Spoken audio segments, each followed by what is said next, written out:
संकट मोचन हनुमान का जन्म कैसे हुआ। राम भक्त हनुमान को कई नामों से जाना जाता है, जैसे मारुति नंदन, पवन पुत्र व संकट मोचन आदि। माना जाता है कि वह भगवान शिव के 11वें रुद्र अवतार थे और उनके जन्म का उल्लेख कई पौराणिक कथाओं में मिलता है। इस कहानी में हम हनुमान जी के जन्म से जुड़ी ऐसी ही एक प्रचलित कथा बता रहे हैं। दोस्तों, अगर आप भी इस तरह की वीडियो देखना चाहते हैं तो हमारे चैनल को सब्सक्राइब करके लाइक जरूर करें। तो दोस्तों, इस कहानी में आगे बढ़ते हैं। हनुमान जी के जन्म की कथा बहुत रोचक है। वे माता अंजनी और वानर राज केसरी के पुत्र थे।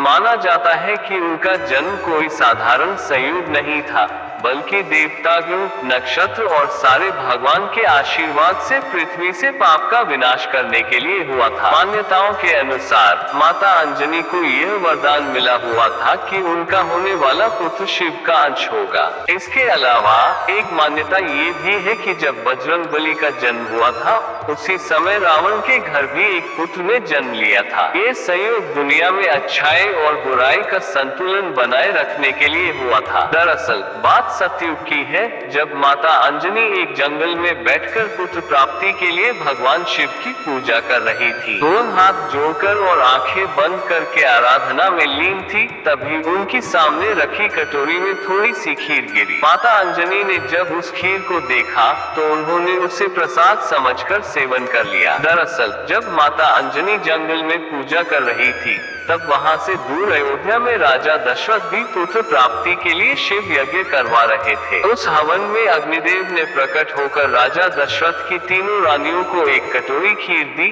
उस खीर को तीनों रानियों ने खाए और उन्हें पुत्रों की प्राप्ति हुई थी। उसी खीर में से एक छोटा सा अंश एक पक्षी उठाकर ले गया, जिसे उसने बाद में माता अंजनी के सामने रख दिया। इस प्रकार भगवान शिव के आशीर्वाद से हुआ था केसरी नंदन हनुमान का जन्म। तो दोस्तों, हमें इस कहानी से यह सीख मिलती है कि अगर किसी कार्य में सफलता नहीं मिलती है तो उसे भगवान की मर्जी समझकर कभी हार नहीं मानना चाहिए। एक दिन आपको जरूर सफलता मिलेगी। Thanks for watching.